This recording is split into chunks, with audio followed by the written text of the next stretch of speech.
Assalamualaikum warahmatullahi wabarakatuh.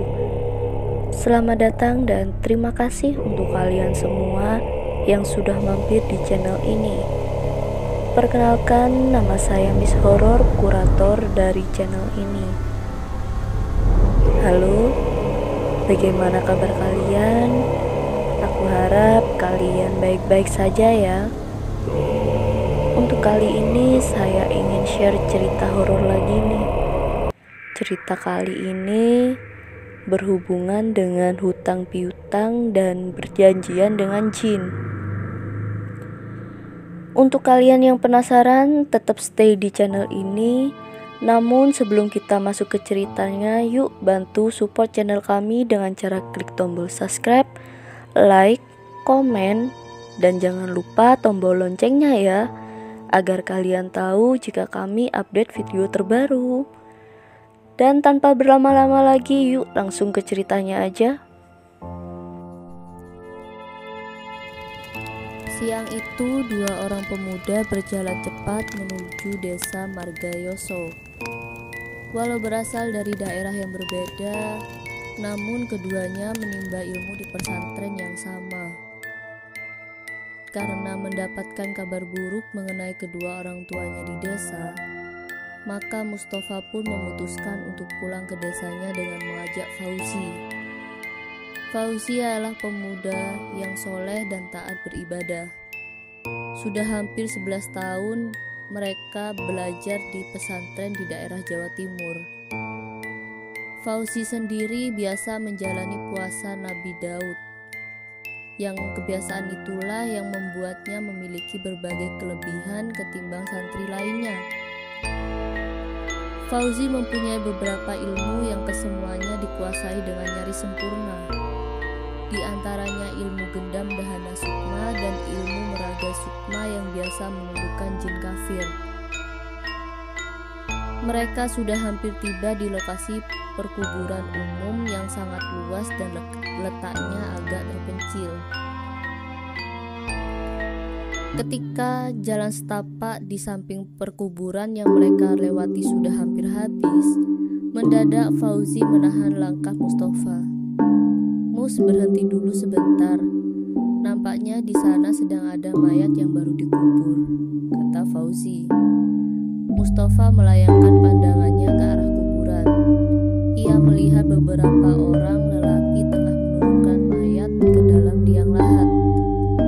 "Mus, sebaliknya kita ke sana sebentar," ajak Fauzi. "Untuk apa?" tanya Mustafa. "Kita ikut mendoakan si mayat agar arwahnya tenang dan mendapatkan pengampunan di akhirat nanti," ajak Fauzi. Sebetulnya Mustafa ingin protes. Di benaknya ia hanya ingin agar secepatnya sampai di rumah, melihat keadaan orang tuanya dan saudara-saudaranya. Setibanya di sana, ternyata yang sedang dikuburkan adalah mayat seorang petani yang semalam mati secara tak wajar. "Mati tak wajar bagaimana, Pak?" bisik Mustafa kepada seorang pelayat. "Seluruh tubuhnya penuh luka seperti diserang binatang buas. Bahkan lehernya nyaris putus," jawab si pelayat. "Kenapa bisa begitu, Pak?" potong Mustafa. "Menurut kabar karena ia tak bisa membayar hutangnya kepada seorang rentenir. Sudah banyak korban yang jatuh," jawab lelaki tersebut. Sebenarnya Fauzi ingin bertanya banyak tentang kematian orang yang dianggap tak wajar oleh penduduk desa itu.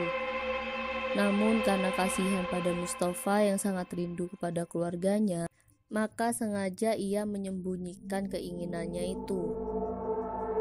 Setibanya di rumah orang tua Mustafa, malamnya mereka bercengkrama dengan suasana hangat bersama ayahnya Mustafa. Saat inilah ayah Mustafa menceritakan kesulitannya. Bapak terlibat hutang kepada seorang rentenir di desa ini. Tiap saat hutang bapak selalu bertambah. Kerbau dan sawah sudah bapak jual untuk melunasi. Tapi jangankan biangnya, bunganya saja sudah mencekik leher. Cerita Pak Tukiman, ayahnya Mustafa. Mustafa terpukul sedih. Ia tidak bisa memberikan saran kecuali satu. Jika Bapak sudah terjepit, bagaimana jika rumah ini saja kita jual? Percuma, sebab Bapak sudah terikat perjanjian dengan rentenir itu, kata Bapak Mustafa. Perjanjian apa, Pak? Jika dalam 3 kali panen Bapak tidak bisa melunasi, maka nyawalah yang jadi tebusannya. Sebab saat mengucapkan perjanjian peminjaman uang untuk yang ketiga kalinya, Bapak harus membubuhkan cap jempol dengan darah. Jelas Pak Tukiman.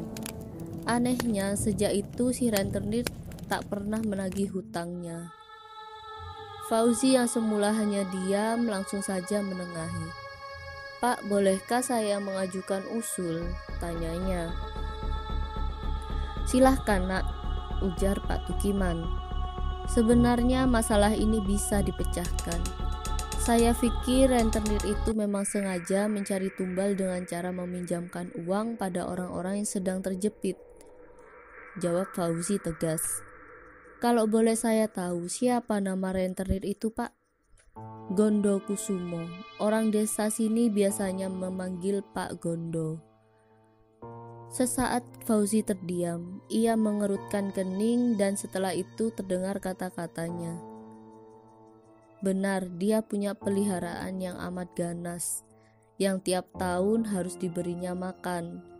Dan makanannya adalah nyawa dari orang yang terlibat utang dengan pemilik iblis itu. Fauzi menghela nafas berat. Padi dan fuso yang rusak juga perbuatannya. Maksudnya agar panen calon korbannya selalu gagal dan akhirnya meminjam uang kepada sang rentenir. Nak Fauzi, kapan kira-kira iblis itu akan datang kemari? Tanya Pak Tukiman. Iblis itu akan datang kira-kira seminggu lagi, Pak. Tepatnya di malam Selasa Kliwon. Tolong carikan saya orang yang belum dikenal oleh Pak Gondo dan bisa mengantarkan saya ke rumahnya, pintanya kemudian. Semua anggota keluarga berusaha untuk memenuhi permintaan Fauzi yang telah berjanji akan menolongnya. Dan Mustafa sendiri berusaha untuk menenangkan hati bapaknya yang mulai dicekam rasa cemas dan takut. Bahkan seisi rumah nampak mulai ketakutan. Nak Fauzi, kalau boleh Bapak tahu untuk apa mau datang ke rumah Pak Gondo? Tanya Pak Tukiman. Untuk meminjam uang, Pak, sebelum iblis itu datang menagih hutang sekaligus nyawa Pak Tukiman, jawab Fauzi. Meski Pak Tukiman ragu akan kemampuan Fauzi, namun Pak Tukiman tetap mencarikan orang yang akan mengantarkan Fauzi ke rumah rentenir itu. Ia adalah adik kandung Pak Tukiman yang baru saja datang dari Lampung, dan untuk sementara tinggal di rumah adik Pak Tukiman yang lain di desa itu juga. Malam itu juga di rumah Pak Tukiman berkumpul orang-orang yang akan melaksanakan perintah Fauzi. Dan esok siangnya Fauzi pergi ke rumah Pak Gondo dengan diantar oleh Sukron. Siapa kalian ini dan ada keperluan apa datang kemari? Tanya Pak Gondo kepada kedua tamunya. Nama saya Fauzi, Pak, dan ini paman saya yang baru saja datang dari Lampung. Namanya Sukron. Baru 1 bulan kami tinggal di sini dan kami datang kemari untuk keperluan penting, tutur Fauzi sopan. Perlu penting apa? Tanya Pak Gondo seraya mengerutkan kening. Saya dengar Pak Gondo suka menolong orang yang sedang mengalami kesulitan. Jadi bisakah saya meminta tolong kepada Bapak? Saya ingin mencoba berdagang di desa ini, tapi saya tidak punya modal. Bisakah Pak Gondo meminjamkan uang pada saya? Dan jika usaha dagang saya maju, saya akan secepatnya mengembalikan. Apa saudara punya anggunan? Maksudnya, Pak? Ya misalnya sawah, rumah, atau sapi, kerbau gitu. Maaf Pak, saya tidak punya apa-apa selain kepercayaan. Saya berani jamin dalam tempo 10 hari ini saya bisa mengembalikannya. Kalau tidak, apa yang akan saudara lakukan? Tanya Pak Gondo. Nyawa sayalah sebagai taruhannya, tegas Fauzi. Kau berani membayar utang dengan taruhan nyawamu? Tanya rentenir itu kaget. Ya. Pak Gondo terkesiap. Baru pertama kali ia menghadapi orang yang berani mati dengan cara yang mengerikan. Akhirnya Pak Gondo mengangguk dengan hati penuh tawa kemenangan. Berapa uang yang saudara Fauzi butuhkan? Tanya Pak rentenir itu terburu-buru. Dan Fauzi pun menyebut angka sebesar 25 juta. Sebesar itu? Pak Gondo agak kaget. Iya, pinjaman itu sesuai dengan jaminan nyawa saya, Pak, kata Fauzi. Baiklah, kapan saudara memerlukannya? Sekarang. Apa? Sekarang? Iya, Pak, sekarang. Baiklah, tunggu, saya ambilkan dulu uangnya. Pak Gondo pun masuk ke dalam kamarnya dan tak lama kemudian ia sudah keluar dengan membawa tumpukan uang. Sebelum pulang, Fauzi diminta untuk membubuhkan tanda tangan di selembar kain putih dengan darahnya. Sekembalinya dari rumah Pak Gondo, Pak Tukiman dan keluarganya terheran-heran ketika Fauzi memerintahkan mereka untuk segera pergi dari desa sejauh-jauhnya. Kalau bisa menyeberang ke pulau lain, bawalah semua uang ini untuk bekal selama di sana. Nanti kalau keadaan sudah aman, silahkan kembali lagi, ujar Fauzi sambil menyerahkan semua uang pinjamannya. Tapi bagaimana kalau iblis itu datang untuk menagih hutang dan nyawa saya? Tanya Pak Tukiman. Dia tidak bisa mencari Bapak, karena saya telah menggantikan diri Bapak. Saya akan menghadapi iblis itu dengan segenap kemampuan yang saya miliki, kata Fauzi. Karena didesak, akhirnya Pak Tukiman mengalah. Dengan berat hati mereka pun meninggalkan desa itu untuk pergi sejauh-jauhnya dan dengan berbekal uang pemberian Fauzi. Keluarga Pak Tukiman berangkat menuju ke Lampung. Hanya Mustafa dan Sukron yang tetap tinggal di desa itu.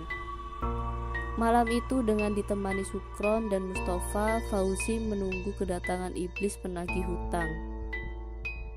Segala keperluan yang dibutuhkan sudah tersedia. Keris pun sudah terselip di pinggangnya. Untuk menghadapi iblis itu, ia cukup menusukkan keris pusaka atau menyabetkan tasbih yang selalu dikalungkan di lehernya. Udara malam itu cukup dingin. Tubuh Sukron dan Mustafa menggigil di samping Fauzi yang duduk bersila. Sukron bukan kedinginan karena udara dan angin kencang yang tiba-tiba saja merasuk ke dalam rumah, melainkan menggigil karena takut. Ketika malam makin larut, Fauzi terus berkomat-kamit membaca doa. Entah berapa ribu bait doa yang ia lafalkan. Tiba-tiba saja telinga menangkap suara langkah kaki yang sangat berat dan membuat atap rumah seakan hendak runtuh. Disusul gemerincing rantai yang terseret di tanah. Iblis itu datang. Fauzi pun bersiap-siap dengan menggenggam hulu keris dan untaian tasbih di pinggangnya. Dan tanpa diketahui dari mana munculnya, tiba-tiba iblis itu sudah berdiri di hadapannya. Nafasnya terdengar memburu bak bunyi lokomotif tua. Sejak kemunculan iblis itu, Sukron langsung jatuh pingsan di dekat kaki Fauzi. Sementara Mustafa menggigil ketakutan di sudut ruangan. Kedua tangan raksasa yang sebesar batang pohon pisang itu terulur ke arah leher Fauzi. Dengan gerak refleks, Fauzi berdiri dan mengumandangkan takbir berkali-kali. Seiring dengan itu, keris yang terselip di pinggangnya dihunus dan langsung ditusukkan ke perut iblis itu berkali-kali. Untuk beberapa saat Fauzi terlibat dalam pertarungan yang amat dahsyat. Beberapa kali tubuh Fauzi terbanting keras, tapi dengan gesitnya ia langsung melenting dan berdiri sambil menghujamkan kerisnya ke seluruh tubuh si iblis raksasa itu. Bahkan beberapa kali sabetan tangan kirinya yang menggenggam tasbih berhasil mengenai tubuh si iblis. Tak lama kemudian raksasa itu mengeluarkan suara pekikan yang amat keras, seolah bunyi petir yang bersahut-sahutan. Kemudian dengan suara lolongan yang panjang dan menyayat hati, tubuh iblis itu terpental menjebol dinding rumah dan hancur berantakan. Fauzi mengusap wajahnya berkali-kali sambil mengucap hamdalah dan menyarungkan kerisnya. Mustafa dan Sukron baru terbangun pada keesokan harinya, dan keduanya mendapati tubuh Fauzi yang tengah tertidur lelap di atas ranjang Pak Tukiman. Pagi itu seluruh penduduk desa geger. Pasalnya rentenir yang bernama Gondo Kusumo itu mati mendadak di rumahnya. Bahkan menurut keterangan seorang penduduk yang siang itu ikut melayat, saat ditemukan oleh istri dan anaknya, tubuh Pak Gondo dalam keadaan hangus terbakar. Jerit tangis pilu pun terdengar di sekitar rumahnya. Namun tak ada seorang pun yang berani mendatangi rumah itu. Bahkan hanya beberapa orang saja yang mengantar jenazah almarhum Gondo Kusumo ke pemakaman. Dengan matinya lintah darat itu, kini kehidupan di desa itu pun kembali tenang dan damai. Pak Tukiman beserta keluarganya akhirnya kembali ke rumahnya. Sejak kejadian itu, mereka menjadi hamba-hamba Allah yang taat. Akhirnya selesai juga untuk cerita hari ini. Terima kasih untuk kalian yang masih setia dengan channel Miss Horror ya. Terus ikuti cerita-cerita horor di channel kami. Dan sampai jumpa di video selanjutnya. Terima kasih. Assalamualaikum.